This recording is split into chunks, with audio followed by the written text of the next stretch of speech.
Next to Me has been quite the journey. It started back in January 2022 when Severman announced his remix contest for Fight the Good Fight. And I was really interested in participating, but having already 1,000 things to do, I wasn't really sure I could do it alone. As soon as I saw the remix contest, I knew I wanted to do it. After I asked a bunch of producers in Severman's Discord server if they wanted to collaborate with me, both H-Laser and PLV were interested. So we decided to do a 3-producer collaboration between the 3 of us. After we submitted a remix for the contest, we ended up in the top 5 remixes, but we ultimately did not end up winning the contest. So we decided to finish the song as an original. That means that we needed original vocals for the song, so we immediately got to work on that. I remember having the idea of Robbie Hutton's vocals on the track many months before. I thought his voice and tone would really match our vibe. So once we had to find another singer, I contacted Hunter Grant, which had worked with him previously, to get his contact information. Hunter was super nice. He organized the group chat, he got us in contact, and from there we sent our instrumental to Robbie. And luckily he loved it, felt super inspired on the song, and accepted to work with us.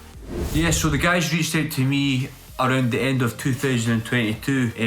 They want me to bring some new life to the track and create a new theme. So I kind of caught a vibe for it straight away. So yeah, I managed to turn the song around in 2 or 3 days. I was really inspired by the song. So that was the first draft, and when I did the first draft, we just decided to go with that as the final vocal take. And I was actually personally really impressed with the drop in this one, because I've not really heard a drop like this in an EDM progressive tune. So what's the song about? The song's about the world we're living in just now, and the turmoil that's battering through the nations, especially in this last year regarding the war in Ukraine. A lot of negative things have happened in this year in particular, and I tried to convey that message through my lyrics in this song. And I guess you got to try and find the good from the bad, and to seek comfort with someone or something. And the lyrics also dive into trying your best to make things work with your lover, and using that as a mechanism to distract yourself from the reality of what's going on in the world.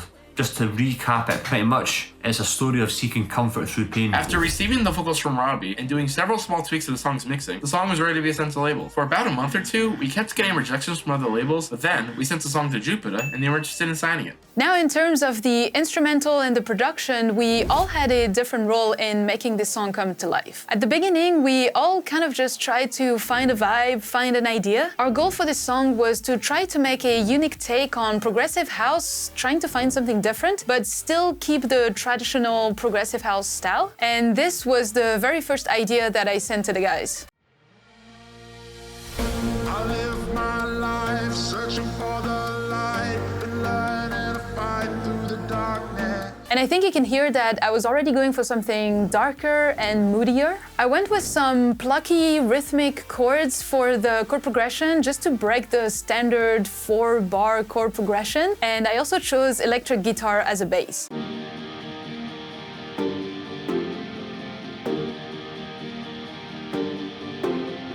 I know Arlene had quite the similar idea at first, so those are the sounds that I sent him to take it from there and produce a first idea for the breakdown. Alright, so now we're in here in FL. This is what the project looks like on my end, but this is what it looks like. There's 130 tracks. Anyways, let's get into the sounds that PLV sent me. So first off, we have these staccato plucks. Here is what they sound like. So I think these just are an interesting background element in the song, and it helps make it stand out a bit. I also have this distorted guitar sound that PLV sent me. It sounds like this. Alright, now it's time to go over the sounds I added. First off, I want to talk about these plucky chords. Here's what they sound like. So this sound was pretty common back in the early days of progressive house, especially with artists such as Audion. He used this type of sound a lot of times, and I think this just helps to give an old school sound to this song and also help it stand out a bit, because that old school sound is not very common nowadays. So this both helps it stand out a bit overall as a song, and just is a bit of a homage to the old days of prog. Next up is this ARP sound. It's kind of weird, but I think it fits well. Here's what it sounds like. And as you can see, it is filtering, and also I'm doing it kind of dynamically, as you can see here. So here's what this part sounds like.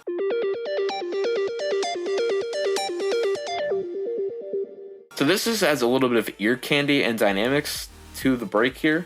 in this part. So I think this adds a cool dynamic change to this part of the song. So this ARP is actually can be associated with progressive trance. Like there's these kinds of ARPs in some songs, and since this is a sound from another genre that's not commonly used in progressive house, I think it just helps it stand out a bit more. Next up is this choir. So this sound, it might be weird to add a choir in the background, progressive house break, but this isn't too common, and I think it added a cool touch to the break. So here's what they sound like. As you can see, it's like really atmospheric, really euphoric, and that's the sound I wanted. The last thing I want to talk about here is the electric guitar. It sounds like this.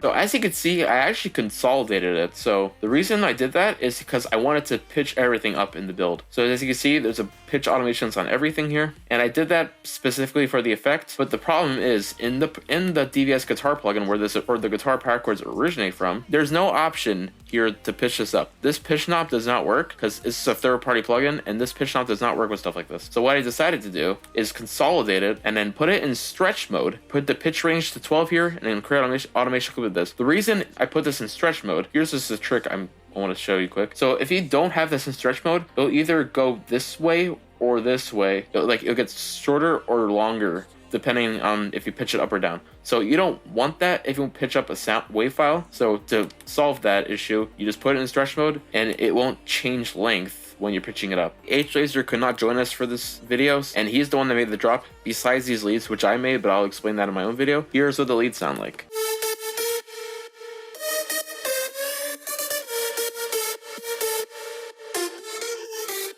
So as you can hear, it has like a bit of a square type of sound to it, and also there's a flanger effect on it, which is not common at all with progressive house leads, so it just helps the drop stand out even more. Also, this is not a common lead sound in general in progressive house, so that also helps the drop stand out more. And also, since we were going for a darker vibe with this drop, I think these leads just help with that darker vibe because it's like kind of aggressive, and that's what we wanted. Next, I want to show the mid bass. Here is what it sounds like.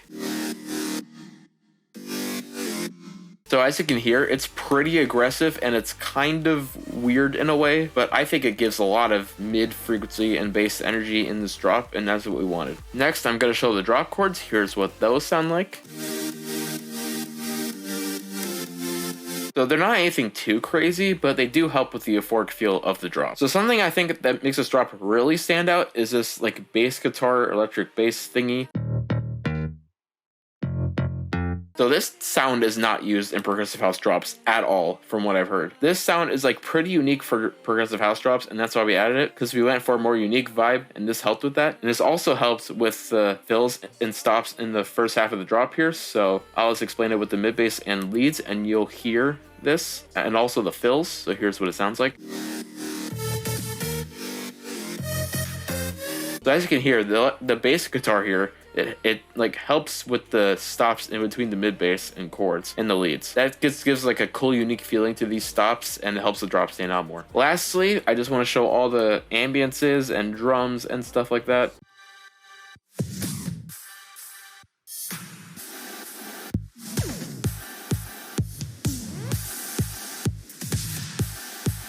So in all honesty, it's nothing too crazy, but it's just enough to fill out the energy of the drop and give it some groove and rhythm and energy and all of that. And this helps the drop sound full. So this is what the whole drop sounds like.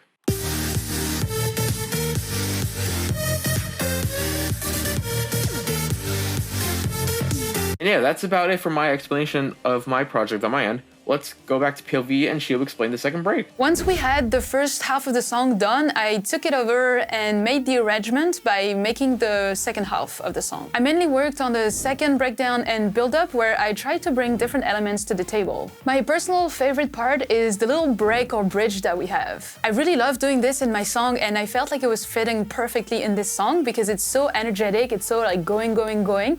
And I thought it was nice to have like a little bit of a slow moment at some point.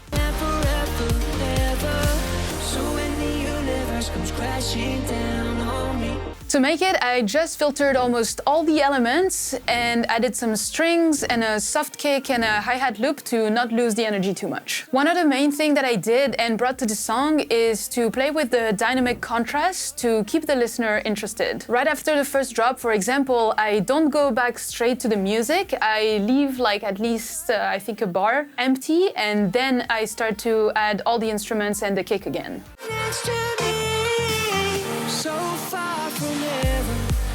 Still in the same idea of playing with the dynamics, I love to cut all the music before going to another part, like I did at 1:53.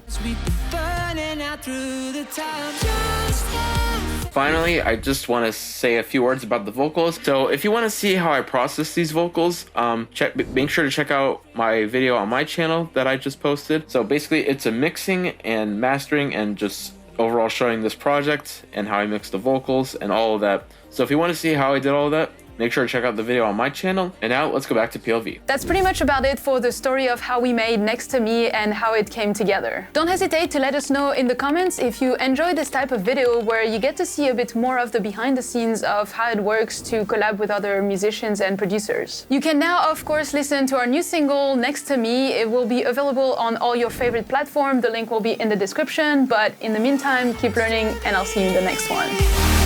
We'll be right